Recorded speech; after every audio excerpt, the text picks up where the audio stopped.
كيف السبيل كيف السبيل. Bismillahirrahmanirrahim. Assalamualaikum warahmatullahi wabarakatuh.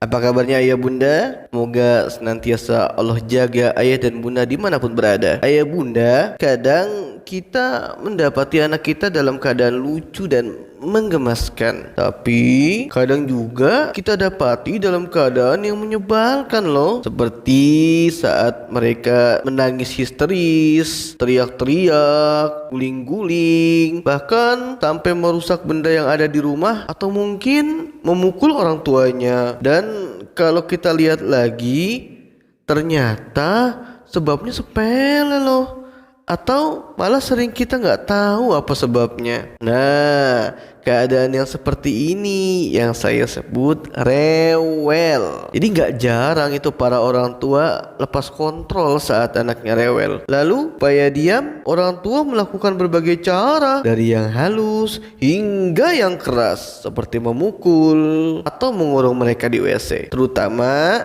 di masa pandemi seperti ini, kita banyak temukan bahwa kecenderungan tindak KDRT terhadap anak itu cukup tinggi. Banyak orang tua yang gak kuat, udah capek mikirin duit, ketika anak rewel langsung itu tangan bertindak. Kalau gak nyubit ya mukul, kalau gak mukul ya nyubit. Nah, ini yang sering terjadi, bukan begitu ayah bunda? Nah ayah bunda, sebenarnya di setiap masalah itu Allah datangkan solusinya, dan ada solusi untuk mengatasi anak rewel tanpa harus pakai kekerasan.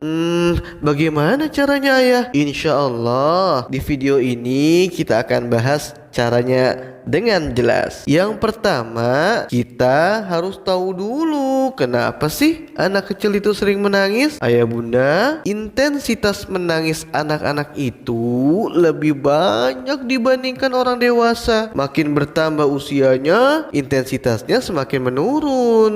Dan ini wajar, karena nangis itu adalah ekspresi ketidaknyamanan dari seorang anak. Nangis itu adalah bentuk komunikasi dari anak yang mewakili perasaan mereka yang gak bisa diungkapkan dengan kata-kata. Kenapa gak bisa ya? Ya karena namanya anak kecil belum punya banyak kosakata sebagaimana kita yang sudah dewasa. Dan ini normal. Kenapa kok normal ayah? Karena dengan begitu unek-uneknya itu bisa dia keluarkan dan gak dipendam. Kalau mereka pendam, yang ada malah akan muncul penyakit-penyakit, entah penyakit fisik atau penyakit hati. Dan ini gak bagus loh buat anak. Ayah bunda, bicara itu lebih baik daripada diam. Kok begitu ayah? Coba lihat pembunuh yang sadis, berdarah dingin, yang hobinya mutilasi, atau psikopat, atau teroris. Kira-kira orangnya banyak bicara atau banyak diam? Ya pastinya banyak diam. Nah, karena banyak diam berarti banyak yang dipendam. Ketika udah nggak bisa ditahan, akhirnya meledak, dan ini lebih fatal akibatnya dibandingkan orang yang mudah meluapkan perasaannya dengan curhat atau nangis. Dan Nabi Shallallahu Alaihi Wasallam juga sudah menjelaskan di dalam hadisnya, "Man kana yu'minu billahi wal yaumil akhir falyaqul khairan aw liyasmut." Ya, barang siapa yang beriman kepada Allah dan hari akhir, maka hendaknya ia bicara baik atau diam. Nah, bicara didahulukan daripada diam. Artinya, ketika banyak manfaat yang muncul dari kita berbicara,